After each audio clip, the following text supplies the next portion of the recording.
말이 많아도 너무 많은 압구정 상구역이 집값 흐름에 대해서 알아보겠습니다. 앞으로 보실 그래프에는 그간의 재건축 행적이 고스란히 나타나 있는데요. 충격적인 그림이 될 텐데 대표적으로 비교되는 것이 강변과 비강변으로 구분되는 65평형입니다.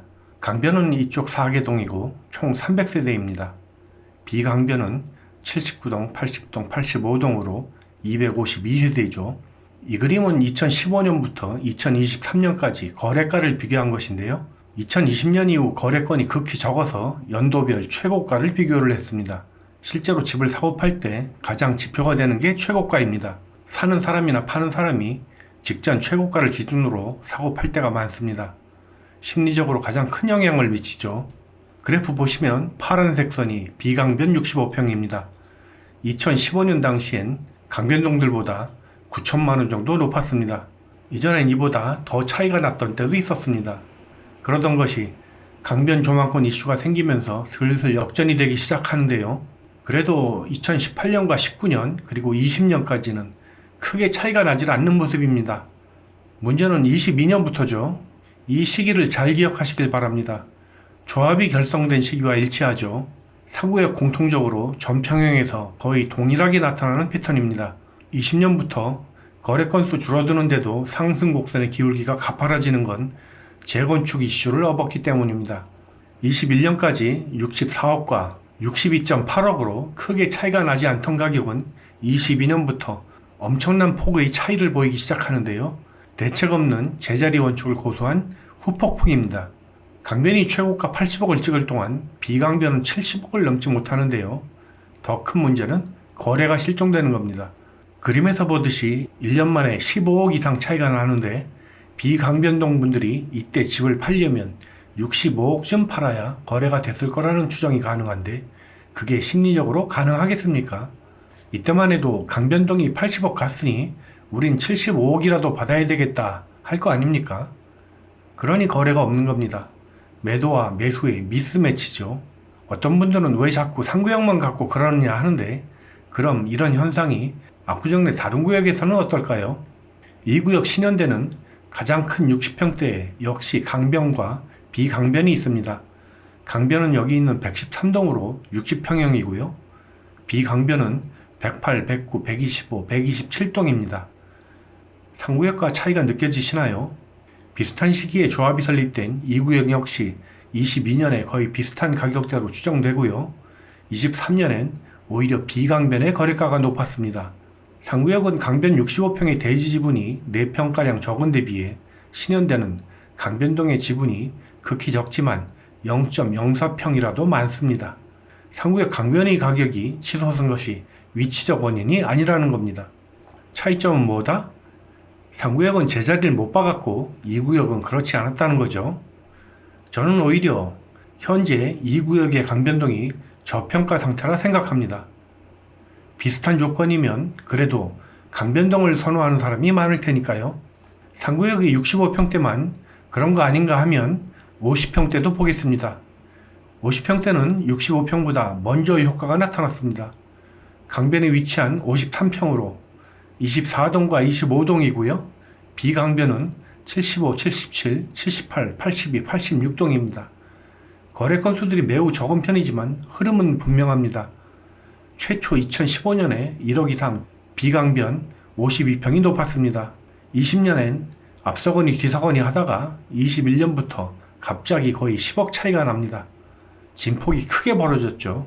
역시 제자리 원칙을 고수한 효과입니다. 30평대 데이터는 더 충격적입니다. 연두색은 3차 33평이고 보라색은 5차 35평입니다. 연두색 그래프의 3차 33평은 35평에 비해 대지 지분이 약 5평 적고 전용 면적도 약간 적어서 상구역 구현대에 진입하는 사람들이 타겟이었습니다. 가장 쌌기 때문이지요. 그런데 지금은 30평대의 대장입니다. 2015년에 1.95억 차이에서 많이 차이가 날 때는 5억까지도 차이가 났습니다. 2020년까지 거의 비슷하죠. 그것이 21년에 한 방에 역전이 되는데요. 5억 가까이 쌌던 것이 1억이 더 비싸진 거죠. 서울 시내 어떤 재건축 단지에서도 같은 단지 내에서 이렇게 단기간에 역전되는 경우는 본 적이 없습니다. 하긴 그러고 보니 제자리 원축이 고수된 단지가 있다는 말도 들은 적이 없습니다. 보라색의 2023년 데이터는 거래 실적이 없어서 임의로 그어놓은 겁니다. 33평이 23년에 주택시장 하락으로 42억에서 39억으로 하락했는데 5차 35평도 거래가 있었다면 아마 이 밑으로 하락했을 겁니다. 이런 추세가 시작된 것이 불과 2년 정도이니 앞으로는 더욱 심화가 되겠죠. 재건축 정책이 달라지는 게 없다는 말입니다. 이 역시도 다른 구역인 2구역 신현대와 비교해 보겠습니다. 신현대 35평도 역시 강변과 비강변이 존재합니다. 강변은 우선 116동과 115동의 좌측 절반을 생각할 수 있는데요. 115동은 39평과 섞였지만 데이터는 35평만 선별한 겁니다. 신현대 35평은 전통적으로 104동과 105동이 로얄동으로 여겨졌습니다. 구현대로 치면 5차 35평의 역할과 비슷합니다. 2015년부터 가격대 비슷하게 시작해서요. 2020년까지 5천만원 차이로 비슷하죠.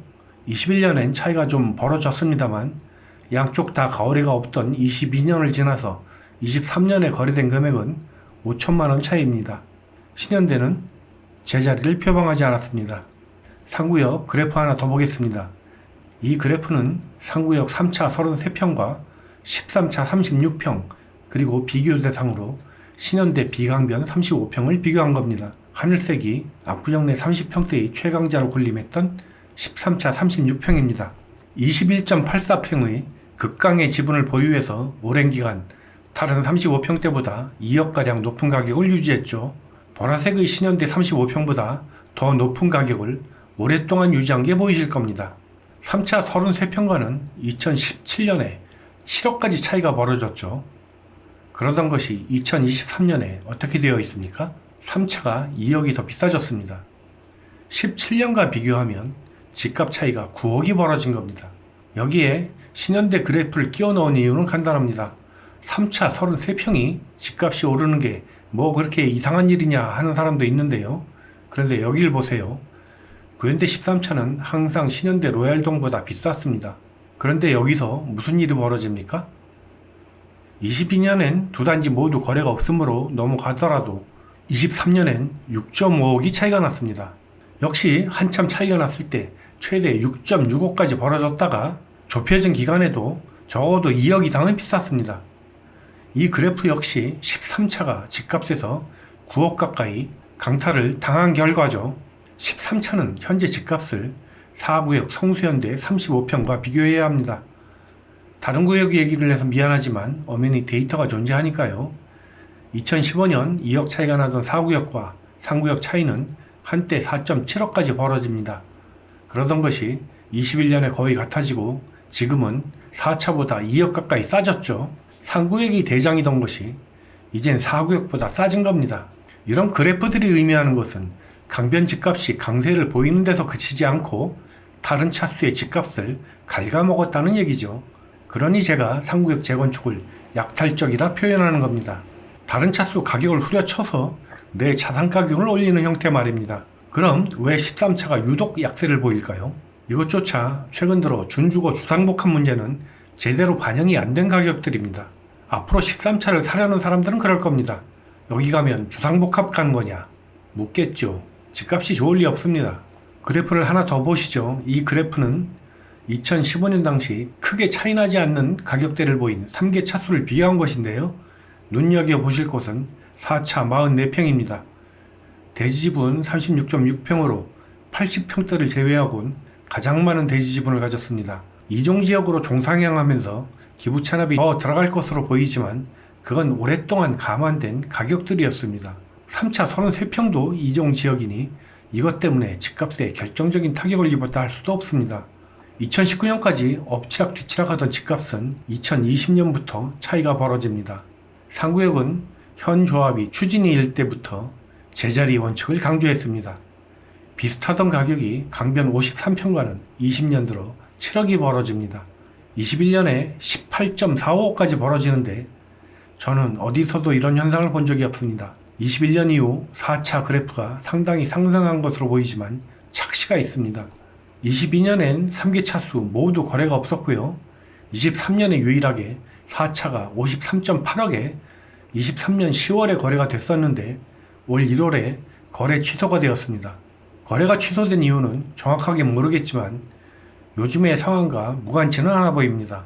그러므로 4차 44평은 2년간 실제 거래 0건으로 정해진 가격이 현재 없다는 것입니다. 이 선이 가서 닿는 곳이 여기인지 아니면 여기쯤인지 알 수 없다는 뜻이죠. 이런 그래프들이 함축적으로 나타내는 건 1, 2차 중에서도 가장 앞선동인 강변 1선동들만 난리이고 2선의 동들은 중간 가격을 형성 중이며 비강변동들은 폭망각입니다.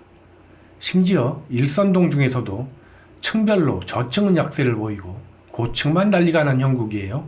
대지지분은 많을수록 싸지는 듣도 보도 못한 현상이 생긴 겁니다. 상구역이 재건축을 바라보면서 강변에 위치한 10개 동 중 일부를 위해서 나머지 41개 동의 집값이 떨어지는 해괴한 양상을 보입니다. 20%를 위해서 80%가 희생해야 하는 재건축을 누가 하겠습니까? 여러분들이 4차나 13차 혹은 다른 비강변동에 사는 조합원들 심정을 생각해 보셨나요? 과연 그분들이 순순히 동의서 쓰면서 재건축 진행하겠습니까? 그렇다면 강변 10개동 중 고층에 사는 사람들은 마냥 좋을 것이냐 하면 말이죠. 그게 아니지 않습니까? 재건축 엎어지고 제자리 원칙 날아가면 그분들도 같이 망하는 겁니다. 지금 같은 상태로 감정평가를 하게 되면 어떻게 되겠습니까? 복수의 감정업체가 공정하게 감정을 한다 하는데 감정업체는 기본적으로 실거래가를 기본으로 공시가격 얹어서 대충 계산하는 겁니다.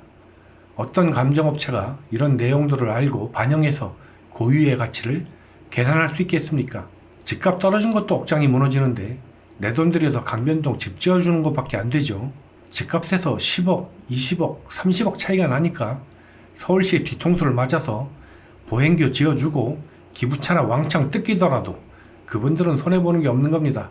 그러니 이왕 이렇게 된 거 어쩔 수 없으니 빨리 하자 하는 거죠.